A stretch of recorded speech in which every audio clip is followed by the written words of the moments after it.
The Curse of a Native.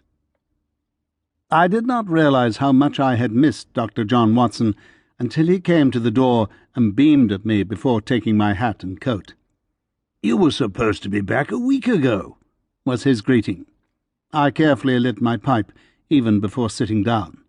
"Didn't lose any opportunities to poison yourself, I see," he continued with his usual cynicism, frequently displayed over the years about my smoking habit.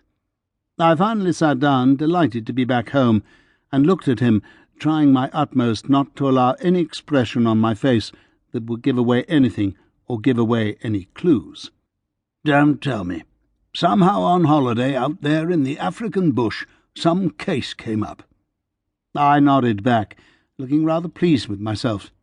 "Very perceptive, my dear Watson, very perceptive." "These cases do follow you around the world then, don't they? Who would have guessed that some minor case of burglary would come up at some remote gaming lodge in Africa?" Not burglary, my dear Watson, but suspected murder. I am hoping that you can work it out for me as I did." I had punished the man enough, and so I settled down to give him the details of the strange murder in the most beautiful place I have ever been to, in the heart of the African bush, just days before my holiday was due to come to an end. I have to admit that I had become quite fond of John Adams, the chain-smoking American who loved his beer and recounting tales of his encounters with the high and mighty, including royalty.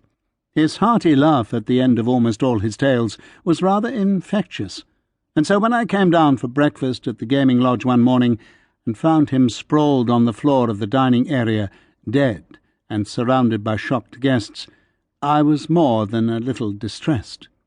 His face was still twisted in pain, and he was clearly foaming from his mouth, his other hand still clutching desperately at his stomach. "Poisoned? Poor fellow!" Watson interrupted me. "Elementary, my dear Watson, obviously so," I responded.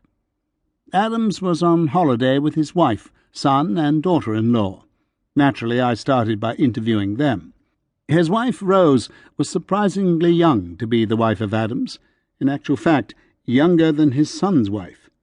She said she had come down for breakfast and found Adam's son, Peter, and his wife, Lorna, already halfway through their breakfast. She recalled that her husband asked why they were so early, and Peter said that they were going on some game drive. Apparently Adams was in high spirits and sat down to sip his tea. A few minutes later he excused himself to go to the washroom. Rose did not think anything was amiss until he came out of the washroom and staggered as he walked back to the table. She found that strange, since he had not taken any strong drink since waking up.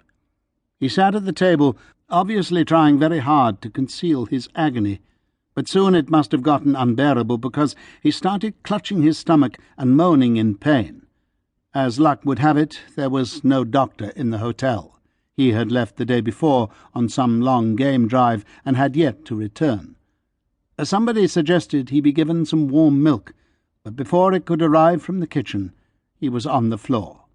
She watched helplessly as Adams died right there on the floor. It all happened so fast. "I have not lived for years with Sherlock Holmes for nothing. In cases like this, you need not look further than your spouse for the villain," Watson piped out.